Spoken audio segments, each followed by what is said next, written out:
हुंडी भितरु मिलिला कुन्नी पिलार आवेग भरा चिठी जहाकु पढ़ी समस्ते होइगले चकित और भाव विहल। माँ तारातारिणी मंदिरर हुंडी खलिला परे एभली एक चिठी बाहरिता बेले ताहा एबे समस्तक नजर को आसीची। माँ तारातारिणी को कुन्नी पिलाटीए चिठी लिखिची। चिठी रे लेखा होईची, हे माँ तारातारिणी तू तो सबु जाणु, मु केमिति अछि, मो परिवार केमिति अछि, तू कह माँ मु आउ केते दुख सहिबी।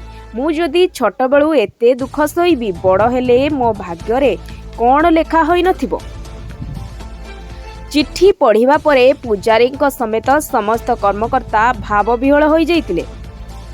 शनिवार गंजाम जिलार अधिष्ठात्री देवी माँ तारातारिणी मंदिरर हुंडी खोला जाइछि। हुंडी को मंदिर परिचालना कमिटी, जिला प्रशासन, पुलिस और सेवायतों उपस्थिति रे खोला जाइछि।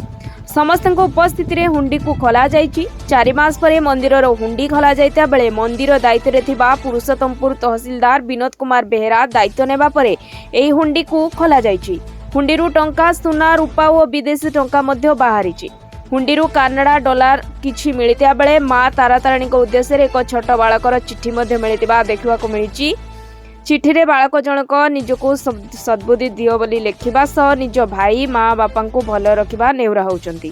हुंडीरु बाहरितिबा टंका पुरुषोत्तमपुर तहसील कार्यालय कर्मचारी द्वारा गणति करा जायछि। आज दीर्घ मास धरी माँ को हुंडी खोला जाई नथिला। आज जिलापाल निर्देश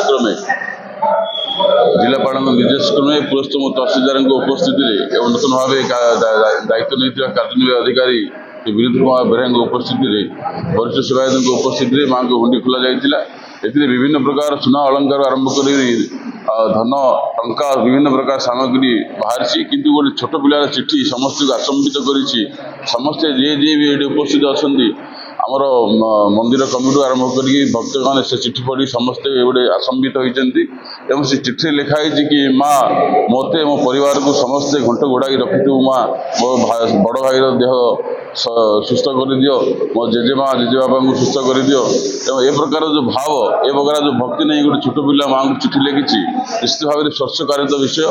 और मुझे श्रीअंग लगी सेवायत हिसाब से श्री भगवती माँ तारातारिणी को आह्वान करी माँ दया करुणा आशीर्वाद भिक्षा करी कि से छोट पिलार मनस्कामना पूर्ण हो, परिवार समस्त सुख प्रदान करंतु। गंजाम जिला स्वतंत्र प्रतिनिधि अमरेंद्र कुमार पटनायक रिपोर्ट, जनता खबर टीवी।